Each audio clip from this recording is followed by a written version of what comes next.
দর্শক স্বাগত দীপ্ত সংবাদে, সাথে আছি আমি নুজহাত রহনুমা। ভোটের আগের দিন নীলফামারীর সৈয়দপুর বিমানবন্দরে বিপুল পরিমাণ টাকা সহ আটক হয়েছেন ঠাকুরগাঁও জেলা জামায়াতের আমির বেলাল উদ্দিন প্রধান।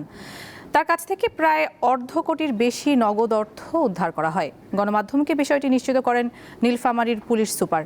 এ ঘটনায় তীব্র প্রতিক্রিয়া জানিয়েছে বাংলাদেশ জামায়াতে ইসলামী। এক বিবৃতিতে দলটির পক্ষ থেকে দাবি করা হচ্ছে, উদ্ধার করা অর্থ নির্বাচন সংশ্লিষ্ট নয়, এটি বেলাল উদ্দিনের ব্যবসার টাকা। ঘটনাকে ভিন্ন খাতে নেয়ার চক্রান্ত চলছে বলেও বিবৃতিতে উল্লেখ করা হয়।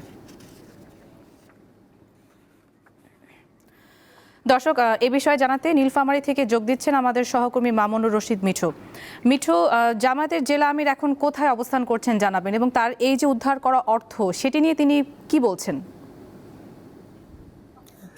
নুরজাহান, আজ সকাল 11টায় ঢাকা থেকে ইউএস বাংলার একটি বিমান সকাল 11:20 সৈয়দপুর এয়ারপোর্টে এসে পৌঁছলে পরে উনি এয়ারপোর্ট থেকে বের হলে কিন্তু সেনাবাহিনীর একটি চৌকস দল ওনাকে তল্লাশি করে। ওনার ব্যাগ থেকে প্রায় বিপুল পরিমাণ অর্থ পাওয়া যায়। তবে সেনাবাহিনী ধারণা করেছেন যে আনুমানিক প্রায় 40 থেকে 50 লাখ টাকা হবে। তবে এখন পর্যন্ত টাকা গণনা চলছে, এরপরেই কিন্তু জানা যাবে কতগুলো টাকা।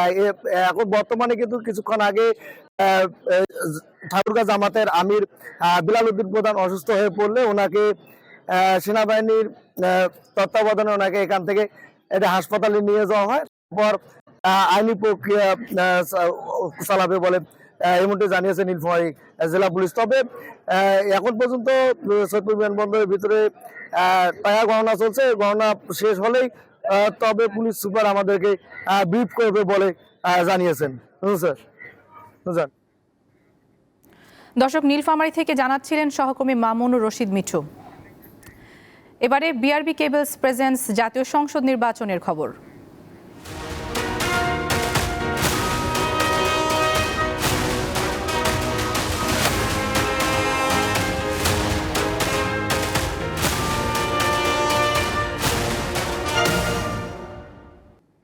বহুল কাঙ্ক্ষিত ত্রয়োদশ জাতীয় সংসদ নির্বাচন ও গণভোটের ভোট গ্রহণ আগামীকাল। দেশের ইতিহাসে সবচেয়ে বেশি আইন শৃঙ্খলা রক্ষাকারী বাহিনী দায়িত্ব পালন করবে এবারের নির্বাচনে। সাথে যুক্ত হয়েছে বডি অন ক্যামেরা ও ড্রোনের নজরদারি। চূড়ান্ত প্রস্তুতি হিসেবে সারা দেশে কেন্দ্রে কেন্দ্রে ব্যালট পেপার পাঠানোর কাজ শুরু হয়েছে। নির্বাচন কমিশনের পূর্ব নির্ধারিত পরিকল্পনা অনুযায়ী ঢাকা সহ বড় শহরগুলোয় ব্যালট বক্স পৌঁছে যাবে সন্ধ্যার মধ্যে, আর রাতের মধ্যে ঢাকার বাইরের ভোট কেন্দ্রগুলোতে পৌঁছে যাবে ব্যালট পেপার বক্স সহ ভোটের প্রয়োজনীয় সব সরঞ্জাম। আগামীকাল সকাল 7টা থেকে বিকেল 4:30 পর্যন্ত চলবে এই ভোট গ্রহণ।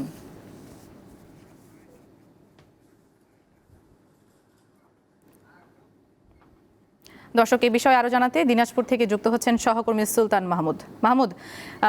জেলায় এবার কতটি ভোট কেন্দ্র রয়েছে জানাবেন, এবং সেই সাথে সরঞ্জাম বিতরণের কার্যক্রম শুরু হয়েছে আমরা জেনেছি, তো সেই কার্যক্রম এখন কোন পর্যায়ে রয়েছে?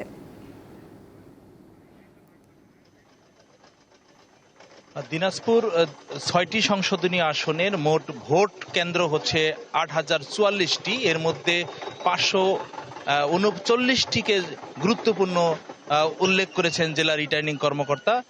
সেই উপলক্ষে আপনি জানেন যে আজকে সারা দেশের ন্যায় দিনাজপুরেরও 6টি সংসদীয় আসনের যে ভোট গ্রহণের সরঞ্জামাদি, বিশেষ করে স্বচ্ছ ব্যালট বাক্স এবং ব্যালট পেপার এবং সিল সহ অন্যান্য যে সামগ্রী, সকাল 10টা থেকে দিনাজপুর সদর উপজেলার দিনাজপুর 3 আসনের যে কেন্দ্রটি রয়েছে, আমি ঠিক সেখানেই রয়েছি।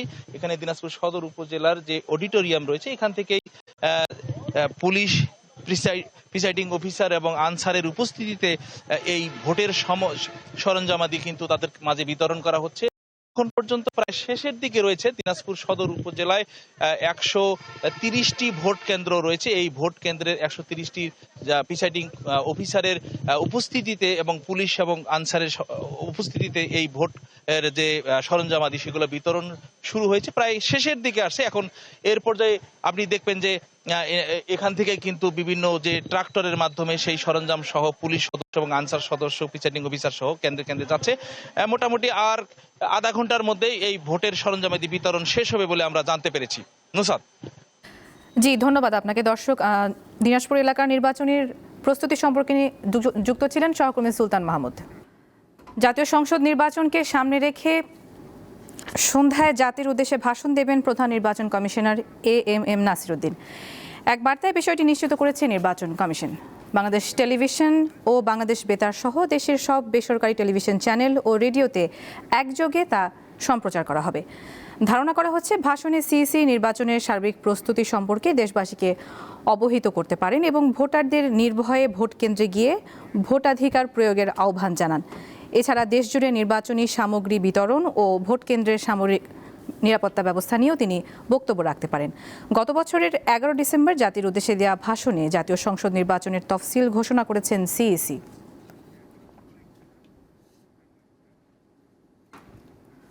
ত্রয়োদশ জাতীয় সংসদ নির্বাচনে ভোটাধিকার প্রয়োগের অপেক্ষায় ভোটাররা।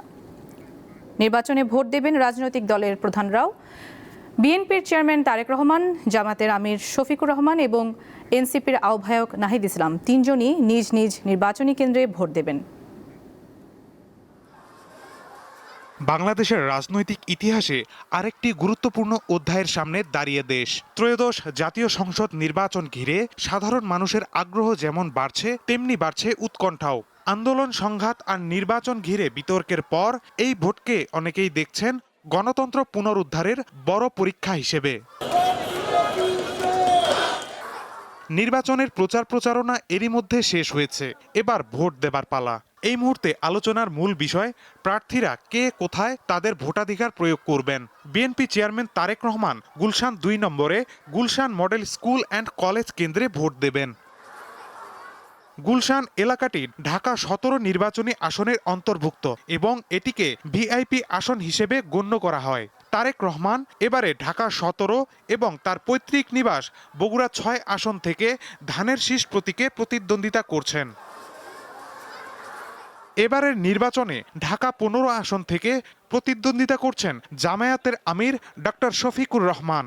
তিনি কোথায় ভোট দেবেন তা নিয়ে নেতাকর্মী ও সাধারণ মানুষের মধ্যে বিশেষ আগ্রহ সৃষ্টি হয়েছে।